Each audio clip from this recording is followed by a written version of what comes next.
Chapitre 8. La tempête et les miracles sur le navire.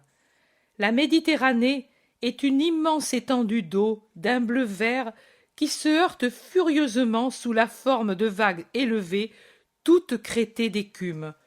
Pas de brume aujourd'hui, mais l'eau de mer, pulvérisée par les chocs continuels des vagues entre elles, se transforme en une poussière salée, brûlante, qui pénètre jusque sous les vêtements, rougit les yeux, brûle la gorge et semble se répandre partout comme un voile de poudre saline, aussi bien dans l'air qu'elle rend opaque, comme par l'effet d'une fine brume, que sur les objets qui semblent saupoudrer d'une farine brillante les fins cristaux salins. Cela, cependant, là où n'arrivent pas les claques des vagues, ou bien leur rinçage énergique qui lave le pont d'un bord à l'autre en se précipitant à l'intérieur, en franchissant le bordage, pour ensuite retomber à la mer avec un bruit de cascade par les ouvertures du bordage opposé. Et le navire s'élève et s'enfonce comme un fétu à la merci de l'océan. C'est un rien en face de l'autre. Il grince et se lamente depuis la sentine jusqu'au mât.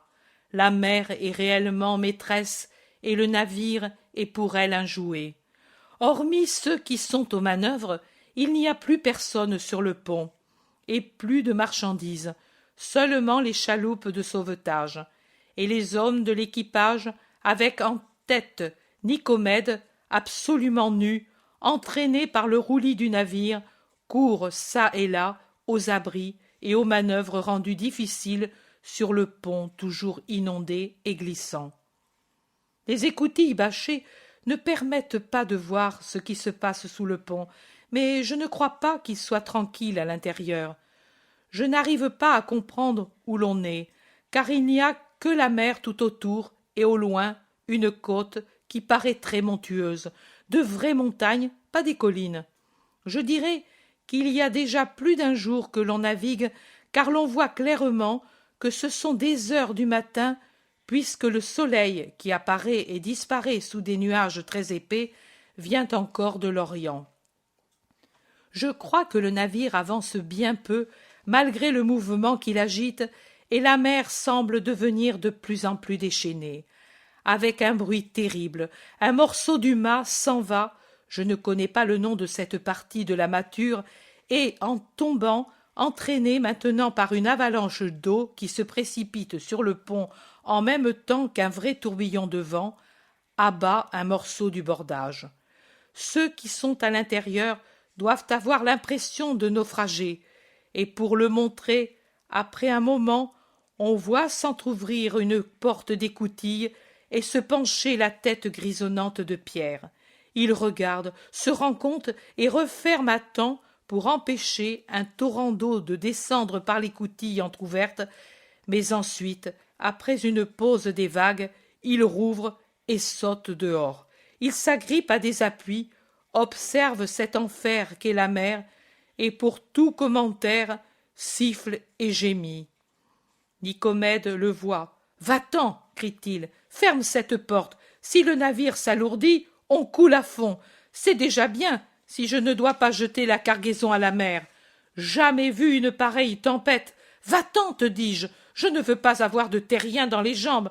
Ce n'est pas une place pour les jardiniers ici. » Et il ne peut continuer parce qu'une autre lame balaie le pont en recouvrant tout ce qui s'y trouve. « Tu vois » crie-t-il à Pierre qui est inondé. « Je vois, mais cela ne m'émeut pas. Je ne suis pas seulement capable de garder les jardins. Je suis né sur l'eau, du lac, c'est vrai, mais même le lac. Avant d'être cultivateur, j'ai été pêcheur, et je sais. » Pierre est très calme, et il sait suivre le roulis à la perfection avec ses jambes écartées et musclées. Le Crétois l'observe pendant qu'il se déplace pour l'approcher. « Tu n'as pas peur ?» lui demande-t-il. « Pas le moins du monde. »« Et les autres ?»« 3 sont pêcheurs comme moi, ou plutôt l'été. Les autres, sauf le malade, sont forts. »« Même la femme ?»« Attention, attention, tiens-toi !» Une autre avalanche prend possession du pont. Pierre attend qu'elle soit passée, puis il dit « Cette douche aurait été la bienvenue cet été. Patience. Tu me demandais ce que fait la femme? Elle prie, et tu ferais bien de le faire toi aussi. Mais où sommes-nous maintenant, exactement? Dans le canal de Chypre? S'il pouvait en être ainsi. Je m'accosterai à l'île en attendant que les éléments se calment. Nous sommes à peine à la hauteur de la colonie Julia ou Berytus, si tu préfères. Et c'est maintenant que vient le pire. Ces montagnes sont celles du Liban. Et tu ne pourrais pas entrer là, dans ce pays? Le port n'est pas bon, et il y a des écueils dangereux. Impossible. Attention! C'est un autre tourbillon, et un autre morceau de mât s'en va après avoir blessé un homme, qui n'est pas emporté seulement parce que la vague le jette contre un obstacle. « Va dessous, va dessous! Tu vois » crie le Crétois. « Je vois, mais cet homme, s'il n'est pas mort, il reviendra à lui. Je ne puis le soigner. Tu le vois ?» En effet, le Crétois doit avoir l'œil à tout pour la vie de tous. « Donne-le-moi, la femme le soignera. Tout ce que tu veux, mais va-t'en !» Pierre se glisse jusqu'à l'homme, immobile, le saisit par un pied et l'amène à lui. Il le regarde, il siffle, il murmure. Il a la tête ouverte comme une grenade mûre. Il faudrait le Seigneur ici. Oh, s'il y était, Seigneur Jésus, mon maître, pourquoi nous as-tu quittés? Sa voix tremble de douleur. Il charge le mourant sur ses épaules en se couvrant de sang et revient à l'écoutille. Le Crétois lui crie « Fatigue inutile, rien à faire, tu le vois !» Mais Pierre, chargé comme il l'est, lui fait un signe comme pour dire « Nous allons voir !» et il le serre contre un mât pour résister à une nouvelle vague, puis il ouvre l'écoutille et il crie « Jacques, Jean, ici !» et avec leur aide, il descend le blessé et descend lui aussi en barrant l'écoutille. À la lumière fumeuse des lampes suspendues, il voit que Pierre est couvert de sang. « Es-tu blessé ?» demande-t-il. « Moi, non, c'est le sang de celui-là, mais priez pour que… » « Syntica, regarde un peu ici. Tu m'as dit une fois que tu sais soigner les blessés. Regarde cette tête, alors. » Syntica cesse de soutenir Jean d'Andorre très souffrant pour venir à la table sur laquelle est étendu le malheureux, et elle regarde. « Mauvaise blessure. Je l'ai vue 2 fois chez 2 esclaves, blessés l'un par son maître, l'autre par un rocher, à Caprarola. Il faudrait de l'eau, beaucoup d'eau, pour nettoyer et arrêter le sang. »« Si tu ne veux que de l'eau, il n'y en a que trop. Viens, Jacques, avec le baquet. À 2, nous ferons mieux. Nous ferons mieux. Nous ferons mieux. » Ils vont et reviennent ruisselants, et Syntica, avec des linges trempés, lave et applique des compresses à la nuque. Mais c'est une mauvaise blessure. De la tempe à la nuque, l'os est découvert. Cependant, l'homme rouvre les yeux, des yeux vagues, et bafouille en râlant. Il est pris par la peur instinctive de la mort. « Du calme, allons, maintenant tu vas guérir, » lui dit maternellement la grecque pour le réconforter, et elle le lui dit en grec, parce que lui parle grec. L'homme la regarde, et bien qu'étourdi, il la regarde étonné et en esquissant un sourire quand il entend parler sa langue maternelle. Il cherche la main de Syntica. L'homme qui devient un enfant quand il souffre et cherche la femme qui est toujours mère dans ce cas. « Je vais essayer l'onguent de Marie, » dit Syntica, quand la blessure saigne moins. « Mais c'est pour les douleurs, » objecte Mathieu, qui est pâle comme un mort. Je ne sais si c'est l'effet de la mer, ou à cause du sang, ou pour les 2 à la fois. « Oh, c'est Marie qui l'a fait de ses mains, et je l'applique en priant. Priez vous aussi, il ne peut faire de mal, l'huile est toujours un remède. » Elle va au sac de Pierre, y prend un récipient de bronze, je dirais, elle l'ouvre, prend un peu d'onguent et le réchauffe à une lampe dans le couvercle même du vase. Elle l'étend sur un linge replié et l'applique sur la blessure de la tête, puis elle le bande bien serré avec du lin qu'elle a coupé par bandes. Elle met un manteau roulé sous la tête du blessé qui paraît s'assoupir, et elle s'assoit près de lui en priant. Les autres prient aussi. Sur le pont, c'est toujours le roulis. Le navire ne cesse de se cabrer et de s'enfoncer. Après un moment, l'écoutille s'ouvre et un matelot se précipite à l'intérieur. Pierre demande: « Qu'y a-t-il » ? « On va sombrer. Je viens prendre l'encens et les offrandes pour un sacrifice. » « Laisse tomber ces histoires. Mais Nicomède veut sacrifier à Vénus. Nous sommes dans sa mer. » « Qui est frénétique comme elle, » murmure doucement Pierre. Puis plus fort: « Vous, venez, allons sur le pont. Peut-être il y a quelque chose à faire. Tu as peur, toi, de rester avec le blessé et ces deux ?» Les deux sont Mathieu et Jean d'Andorre, que le mal de mer a rendus deux loques. Saint-Icard répond: « Non, non, allez-y. » Alors qu'ils sortent sur le pont, ils rencontrent le Crétois qui essaie d'allumer l'encens et qui les aborde furieux pour les renvoyer à l'intérieur en criant: « Mais vous ne voyez pas que sans un miracle, on va faire naufrage ?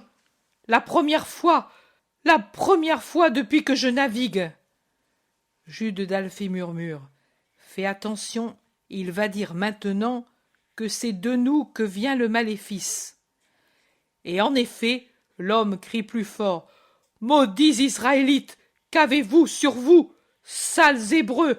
Vous m'avez apporté le maléfice. Hors d'ici, que maintenant je sacrifie à Vénus naissante. » « Non, pas du tout. C'est nous qui allons sacrifier. »« Hors d'ici. Vous êtes des païens, vous êtes des démons, vous êtes... » « Écoute-le, je te jure que si tu nous laisses faire, tu verras le prodige. »« Non, hors d'ici !» Et il allume l'encens pour le jeter dans la mer comme il peut, avec des liquides qu'il a d'abord offert et goûté, et des poudres que je ne connais pas. Mais les vagues éteignent l'encens, et au lieu de se calmer, la mer devient plus furieuse, en balayant tout l'attirail du rite, et pour un peu Nicomède lui-même.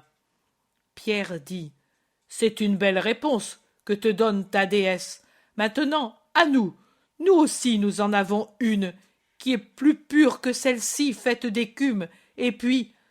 Chante, Jean, comme hier, et nous t'appuierons, et nous allons voir un peu. »« Oui, voyons un peu, mais si cela empire, je vous jette à la mer comme victime propitiatoire. »« C'est bien. Vas-y, Jean. » Et Jean entonne son chant, aidé par tous les autres, même par Pierre qui d'ordinaire ne chante jamais parce qu'il détonne. Le Crétois, les bras croisés et un sourire moitié fâché, moitié ironique sur le visage, les regarde.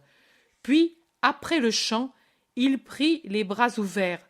Ce doit être le paternoster, mais dit en langue hébraïque, et je ne comprends rien.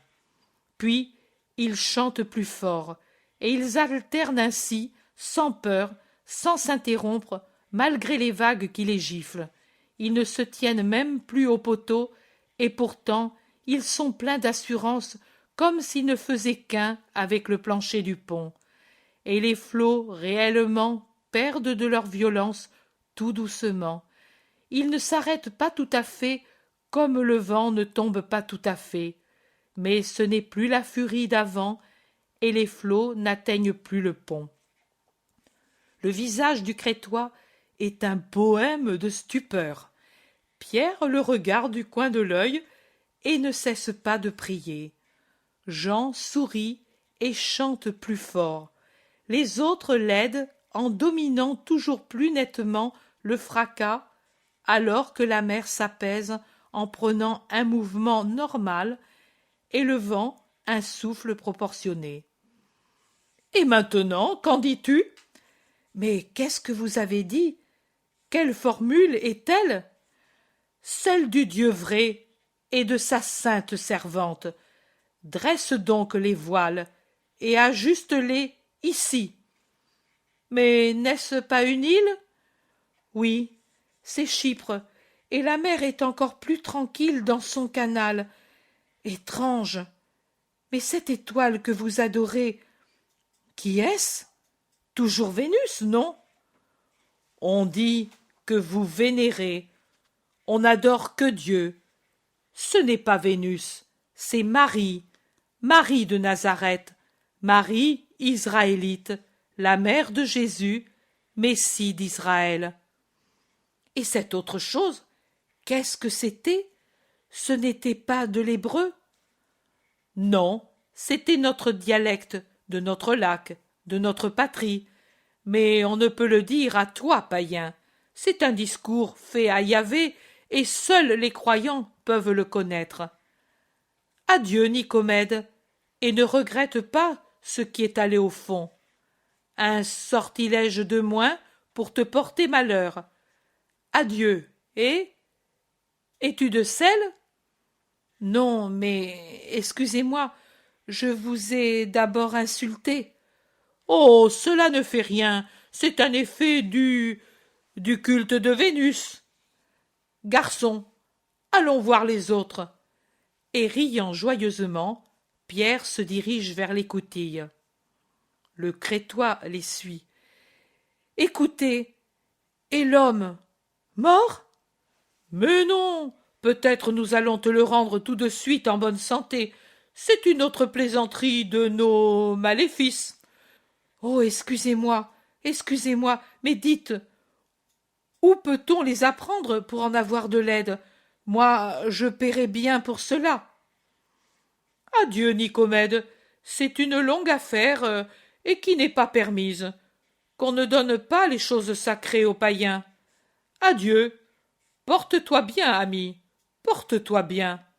Et Pierre, suivi de tous, descend sous le pont, en riant, pendant que rit aussi la mer, apaisée, sous un mistral modéré, qui favorise la navigation, pendant que le soleil descend, et que vers l'Orient se dessine un premier quartier qui tend vers la pleine lune. La pleine lune. La pleine lune.